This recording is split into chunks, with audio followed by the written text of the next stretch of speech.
बहुत समय पहले की बात है। एक छोटे से गांव में एक ब्राह्मण और उसकी धर्मपत्नी रहते थे। वे दोनों परम भक्त थे, विशेषकर तुलसी के। ब्राह्मण का नाम हरिदत्त था और उसकी पत्नी का नाम सावित्री। उनके घर के आंगन में तुलसी का एक सुंदर पौधा लगा हुआ था, जिसे सावित्री हर दिन स्नान कर धूप दीप से पूजती थी। तुलसी का पौधा उनके घर के बीचों बीच था, जैसे तुलसी का पौधा उनके जीवन का केंद्र था। सावित्री का विश्वास था कि तुलसी के पूजन से सारे कष्ट दूर हो सकते हैं और सभी प्रकार की मुसीबतें टल सकती हैं। हरिदत्त भी तुलसी की महिमा का वर्णन करते हुए कहते, तुलसी एकमात्र देवी है जो भगवान विष्णु को अत्यंत प्रिय है और उसकी पूजा से हर प्रकार की समस्या का समाधान संभव है। समय बीतता गया, लेकिन एक दिन अचानक हरिदत्त को कोढ़ हो गया।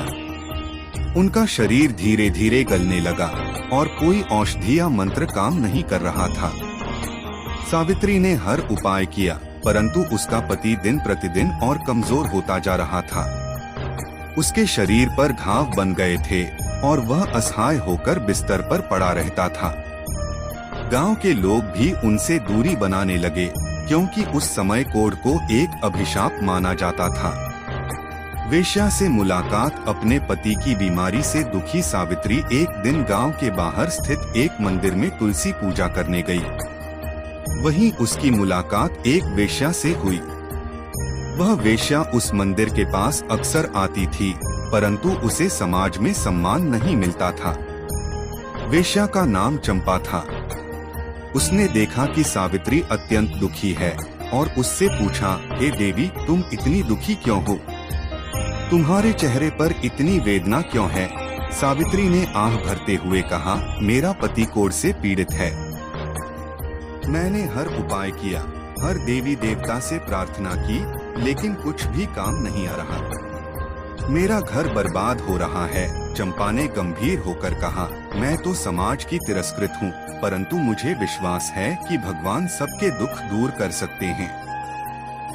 तुम तुलसी माता से प्रार्थना करो और सच्चे मन से उनकी पूजा करो, वे तुम्हारे पति को ठीक कर देंगी। सावित्री ने उसकी बात ध्यान से सुनी और सोचने लगी कि भगवान ने किस प्रकार वेश्या के मुख से यह संदेश भेजा है। वह अब और भी मनोयोग से तुलसी की पूजा करने लगी। राजा से भेंट। कुछ समय बाद उसी गांव में एक राजा का आगमन हुआ। राजा धार्मिक था और प्रजा की भलाई के लिए हमेशा तत्पर रहता था। जब उसे हरिदत्त की बीमारी का पता चला, तो वह उनकी मदद के लिए आया। राजा ने सावित्री से कहा, माता, मैंने सुना है कि तुम्हारे पति कोढ़ से पीड़ित हैं।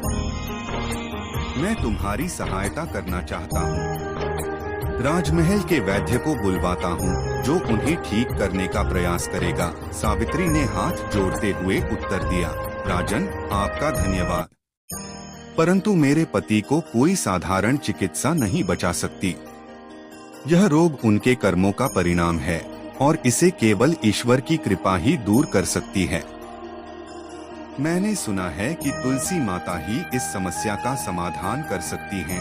राजा ने सावित्री की बातों को समझते हुए कहा, ठीक है माता, तुम ईश्वर की शरण में हो और यदि तुलसी माता प्रसन्न होंगी तो निश्चित ही तुम्हारे पति का रोग दूर हो जाएगा। मैं भी तुम्हारे लिए प्रार्थना करूंगा। राजा के जाने के बाद सावित्री ने और भी दृढ़ निश्चय किया कि वह तुलसी की पूजा से अपने पति के प्राणों की रक्षा करेगी। यमराज का आगमन। समय बीतता गया और एक दिन हरिदत्त की स्थिति अत्यंत गंभीर हो गई। सावित्री जान गई कि अब उनके पति का अंत निकट है। उसी रात यमराज उनके प्राण लेने आए। सावित्री ने देखा कि यमराज उसके पति के पास खड़े हैं और उनकी आत्मा को ले जाने के लिए तैयार हैं। वह तुरंत यमराज के सामने खड़ी हो गई और कहा, हे यमराज, आप मेरे पति के प्राण नहीं ले सकते। मेरे पति तुलसी माता के भक्त हैं और तुलसी माता की कृपा से उनका जीवन बचना चाहिए। यमराज गंभीर स्वर में बोले, सावित्री, यह नियम है। जो संसार में आया है उसे जाना ही पड़ता है। तुम्हारे पति का समय पूरा हो चुका है और अब उनका प्राण लेना मेरा कर्तव्य है। सावित्री ने आर्त स्वर में कहा, परंतु मेरे पति ने कभी अधर्म नहीं किया। उन्होंने जीवन भर धर्म और सत्य का पालन किया।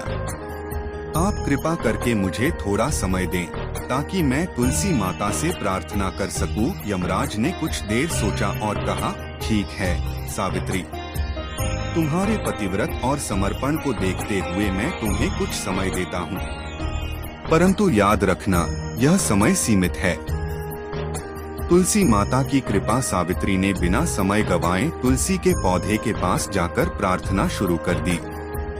उसने तुलसी माता से अपने पति की रक्षा की गुहार लगाई और रो रो कर उनसे प्रार्थना की।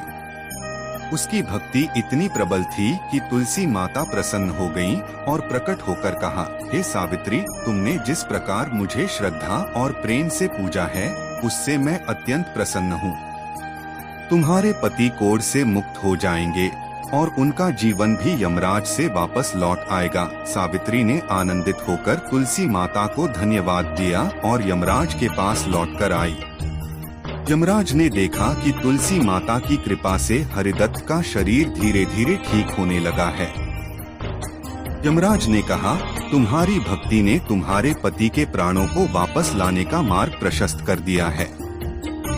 अब मैं उनके प्राण नहीं ले सकता। उनका जीवन तुलसी माता की कृपा से लंबा होगा। पति का रोग समाप्त कुछ दिनों बाद हरिदत्त पूरी तरह से स्वस्थ हो गया। उसका कोढ़ समाप्त हो गया और वह पहले की तरह स्वस्थ और हर्षित जीवन जीने लगा।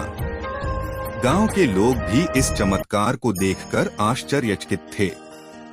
सभी ने तुलसी माता की महिमा को स्वीकार किया और सावित्री की भक्ति की सराहना की। हरिदत्त ने कहा, हे सावित्री, तुम्हारी भक्ति और समर्पण ने मुझे जीवन दान दिया है। मैं तुम्हारे ऋण को कभी चुका नहीं सकता। सावित्री ने मुस्कुराते हुए उत्तर दिया, यह सब तुलसी माता की कृपा है। हम सभी को सदैव ईश्वर की शरण में रहना चाहिए और निष्ठा से उनकी पूजा करनी चाहिए। तब से सावित्री और हरिदत्त ने अपने जीवन को तुलसी की सेवा में लगा दिया और उनके घर में सदैव सुख और समृद्धि बनी रही। गांव के लोग भी तुलसी की महिमा को मानने लगे और उसका पूजन करने लगे। इस प्रकार तुलसी माता की कृपा से सावित्री के पति का जीवन बच गया और उसने संसार को सिखाया कि सच्ची भक्ति और समर्पण से ईश्वर की कृपा प्राप्त की जा सकती है। हरिदत्त के कोढ़ से मुक्त हो जाने और उनके पुनः स्वस्थ हो जाने के बाद सावित्री और हरिदत्त ने तुलसी माता की महिमा का व्यापक प्रचार किया। गांव के लोग जो पहले उनके दुख में दूरी बना रहे थे, अब उनके घर आने लगे और तुलसी माता की महिमा सुनने लगे। हरिदत्त और सावित्री दोनों के जीवन में अब एक नई शुरुआत हो चुकी थी। लेकिन यह अंत नहीं था, बल्कि उनके समर्पण की एक नई परीक्षा शुरू होने वाली थी। गांव में संकट। कुछ महीनों बाद गांव में एक गंभीर संकट आ खड़ा हुआ। गांव में अकाल और बीमारी फैलने लगी। फसलें सूख गईं, पानी के स्रोत सूखने लगे और लोग भूखमरी का शिकार होने लगे। इस संकट ने पूरे गांव को हिला दिया और लोगों का जीवन कठिनाइयों से भर गया। गांव के लोग इस नई विपत्ति से अत्यंत चिंतित हो गए। सावित्री और हरिदत्त, जो अब गांव में धार्मिक आदर्श माने जाते थे, लोगों के साथ मिलकर प्रार्थना करने लगे। वे तुलसी माता की शरण में जाकर संकट से मुक्ति की कामना करने लगे। सावित्री ने गांव के सभी लोगों को एकत्रित किया